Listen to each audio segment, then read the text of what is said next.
Salut à tous, on se retrouve pour le WOD 64. Donc on va avoir besoin d'un PVC pour attaquer le warm-up. Et ce sera tout. Donc je pars pour un AMRAP de 5 minutes. Pardon. Donc je vais d'abord commencer à faire du hollow rock, mais cette fois-ci je vais utiliser le PVC, contrairement à ce qu'on faisait depuis le début. Il me semble qu'on l'a utilisé qu'une fois. Donc je me mets en position hollow, je dois en faire 20. Donc, je rappelle, je viens sortir les épaules du sol. Ici, je pousse sur ma barre le plus loin possible et dans l'axe des épaules.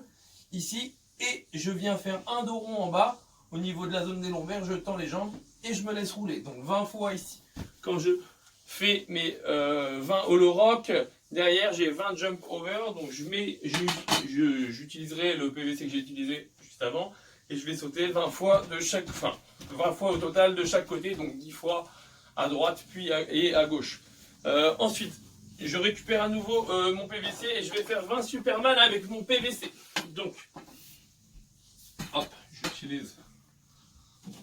C'est la guerre. Donc, je me mets en position sur le ventre. Le but, ça va être de tendre les bras le plus loin possible et je rappelle de décoller la poitrine du sol, mais aussi de décoller les jambes. Ici. Donc, je pars du sol, je touche le sol et je remonte. Donc là, je le fais 20 fois également. Pour terminer, j'utilise toujours mon PVC et je pars sur 10 thrusters. Donc on se rappelle, c'est un front squat suivi d'un push press. Donc je suis ici les coudes en avant, je descends sur un squat, je l'envoie jambes tendues au-dessus de la tête et j'oublie pas d'avancer ma tête ici en avant de ma ligne d'épaule. Je recommence, je fais un squat, je l'envoie au-dessus de la tête 10 fois. Donc là on est parti pour 5 minutes non-stop. Pour le skill, on va avoir besoin d'une paire de dumbbells ou une paire de kettlebells, un pack d'eau comme d'habitude, d'accord. La difficulté ici sera la même que les derniers jours sur l'ensemble des mouvements où on utilise les kettlebells. Donc je dois faire donc un départ toutes les minutes pendant 6 minutes où je devrais rentrer 8 thrusters. Donc c'est le dernier mouvement qu'on a effectué sur le warm-up.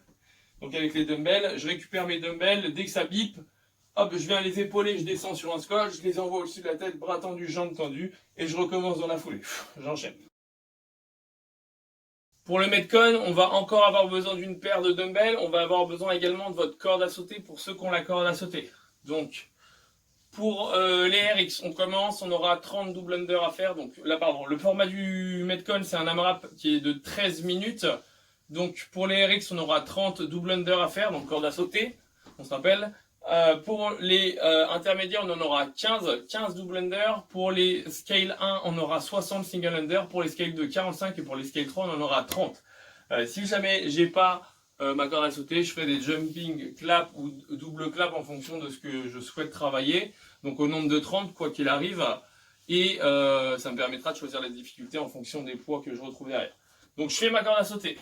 Derrière, j'ai 8 dumbbell thrusters, exactement ce que vous venez de faire sur le skill.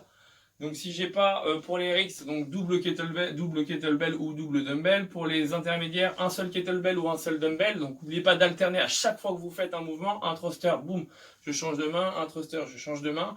J'en ai 8 à faire au total. Pour les scale 1, j'utiliserai un pack d'eau. Pour les scale 2, j'utiliserai également un pack d'eau. Et pour les scale 3, j'utiliserai 2 bouteilles d'eau. Dernier mouvement, sit-up. Donc j'utilise un mat ou j'utilise un oreiller. Ou sinon je me mets à même un tapis, je me mets en position de tailleur, donc les deux pieds bien à plat l'un contre l'autre. Ici, je mets mon coussin donc au niveau du bas des fesses, je vais me pencher vers l'arrière et toucher physiquement le sol avec mes deux mains. Et ensuite, je vais m'aider d'une impulsion de mes bras pour pouvoir aller toucher en avant.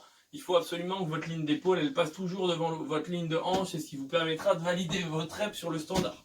Ici. Et du coup, 15 sit-up. Et on reprend directement à 0. Donc, corde à sauter, thruster, sit-up, corde à sauter, thruster, sit-up.